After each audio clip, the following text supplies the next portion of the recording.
గతంలో సీఎం కేసీఆర్ హిందువులపై అవమానించే విధంగా హిందుగాలు బొందుగాలు అంటే తెలంగాణ ప్రజలు ఆయనను బొంద పెట్టారని, ఆయనకు పట్టిన గతే తెలంగాణ ముఖ్యమంత్రి రేవంత్ రెడ్డికి పట్టడం ఖాయమని ఇందూరు అర్బన్ ఎమ్మెల్యే ధన్పాల్ సూర్యనారాయణ తీవ్ర స్థాయిలో విమర్శించారు.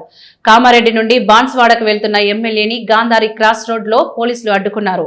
ఈ సందర్భంగా ఎమ్మెల్యే మాట్లాడుతూ, గత అసెంబ్లీ ఎన్నికల సమయంలో దేవీ దేవతల మీద ప్రమాణం చేసి గెలిచిన ముఖ్యమంత్రి రేవంత్ రెడ్డి ప్రభుత్వ హయాంలో హిందూ ఆలయాలపై, దేవతలపై, హిందూ మహిళలపై దాడులు జరగడం అరాచకమని, ఇది కాంగ్రెస్ ప్రభుత్వం గూండాయిజానికి పరాకాష్ట అని విమర్శించారు. మన మున్సిపల్ ఎన్నికల తర్వాత కామారెడ్డిలో తమ ఎమ్మెల్యేలపై దాడులు, బాన్స్వాడ పట్టణంలో హిందూ మహిళపై దాడి ఘటన మరియు ఓల్డ్ సిటీలో హనుమాన్ ఆలయంపై దాడి ఘటన చూస్తుంటే హిందువులందరూ కాంగ్రెస్ పార్టీపై విసిగిపోతున్నారని ఎమ్మెల్యే అన్నారు. రేవంత్ రెడ్డిగా ఉన్న తెలంగాణ ముఖ్యమంత్రి కాంగ్రెస్ అంటే ముస్లిం, ముస్లిం అంటే కాంగ్రెస్ అని చెప్పడమే కాకుండా తనను రేవంత్ ఉద్దీన్ అని పలకమని చెప్పడం సిగ్గుమాలిన చర్య అని మండిపడ్డారు.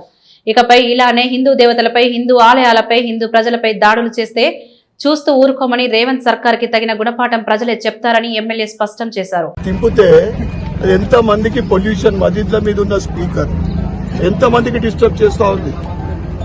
ఇక్కడ హిందుగాలు బొందుగాలు అంటే బొందబెట్టిరు కేసీఆర్ కు.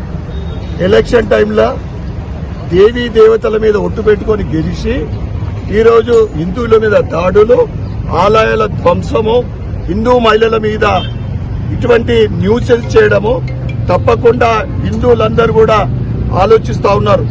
మొన్న ఏదైతే మున్సిపల్ ఎలక్షన్లు జరిగినాయో ఆ తర్వాత జరిగిన మా సహచర ఎమ్మెల్యే మీద దాడులు కానీ, బాన్స్వాడ సంఘటన కానీ, ఓల్డ్ సిటీలో హనుమాన్ ఆలయ ధ్వంసం కానీ వీళ్ళందరూ ఆలోచిస్తా ఉన్నారు. హిందుగాలు బొందుగాలు ఎట్లన్నారో ఈయనకు కూడా అదే గతి పడుతుంది. ఎందుకంటే కాంగ్రెస్ అంటే ముస్లిం, నాకు రేవంత్ ఉద్దీన్ అని పేరు పెట్టి పలకండి అని చెప్తా ఉన్నాడు. ఇంత దౌర్భాగ్య పరిపాలన ఇక్కడ చేస్తా ఉంది.